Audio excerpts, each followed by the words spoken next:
২৯ বছর পর সম্প্রতি সালমান শাহের অপমৃত্যু মামলাকে হত্যা মামলায় রূপান্তরের নির্দেশ দেন আদালত। মহানগর দায়রা জজ আদালতের দেয়া নির্দেশের ২৪ ঘণ্টা না পেরোতেই রমনা থানায় একটি হত্যা মামলা দায়ের করেন সালমান শাহের মামা আলমগীর কুমকুম। সালমান শাহ হত্যা মামলায় সর্বমোট ১১ জনকে আসামি হিসেবে উল্লেখ করা হয়েছে। হত্যা মামলায় ১ নম্বর আসামি নায়কের সাবেক স্ত্রী সামিরা হক।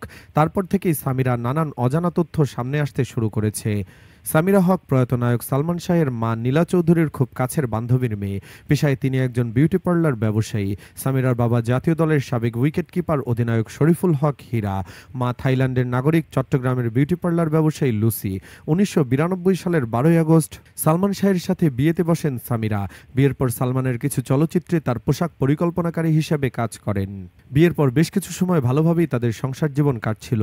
মায়ের মতো সামিরাও বিউটি পার্লারের কাজে বেশ আগ্রহী ছিলেন এবং ঢাকায় একটি বিউটি পার্লারও খুলেছিলেন সামিরা। একসময় সালমান শাবনূর জুটিকে নিয়ে ইন্ডাস্ট্রির ভেতরে বাইরে কানাঘুষা শুরু হয়, আর এতে করে সালমানের সঙ্গে সামিরার মনোমালিন্য ঘটতে থাকে বলে সূত্রে জানা গেছে। ১৯৯৬ সালের ৬ সেপ্টেম্বর রহস্যজনকভাবে মারা যান সালমান শাহ। অভিযোগ উঠে যে তাকে হত্যা করা হয়, কিন্তু তার সিলিং ফ্যানে ফাঁসিতে হত্যাকাণ্ডের কোনো আইনি সুরাহা আজ পর্যন্ত হয়নি।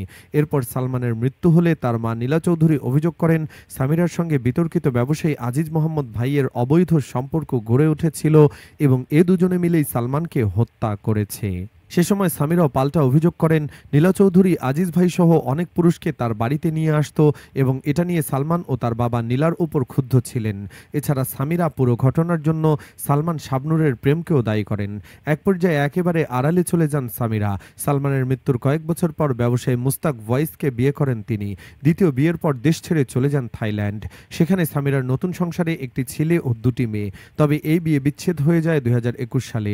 অতঃপর বিয়ে করেন সাবেক ক্রিকেটার ও ক্রিকেট বিশ্লেষক ইশতিয়াক আহমেদকে।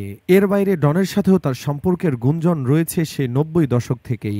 তাদের সম্পর্কের জেরেই সালমান খুনের ঘটনা বলে মনে করেন অনেকে। তদন্ত শুরু হওয়ার কয়েকদিন পরেই সচল ছিল ডন ও সামিরার ব্যবহৃত মোবাইল ফোন, কিন্তু গত কয়েকদিন ধরেই তাদের ব্যবহৃত মোবাইল ফোন বন্ধ রয়েছে। সামাজিক যোগাযোগ মাধ্যম হোয়াটসঅ্যাপে, ইমোতেও যোগাযোগ করার সম্ভব হচ্ছে না ডন, সামিরা সহ অন্যান্য অভিযুক্ত আসামিদের সঙ্গে। দেশজুড়ে যখন সালমান শাহের মৃত্যু ইস্যু আলোচনায়, ঠিক সেই সময়ে হদিস মিলছে না অভিযুক্ত আসামিদের। প্রায় ৫ বছর আগে police bureau of investigation PBI তদন্ত শেষে জানায় এই মৃত্যু হত্যা নয়, আত্মহত্যা। তখন স্বস্তি প্রকাশ করে ডন বলেছিলেন, আল্লাহ যা করেন ভালোর জন্যই করেন। অবশেষে কলিজার বন্ধুকে হত্যার মিথ্যা অভিযোগ থেকে মুক্ত হলাম।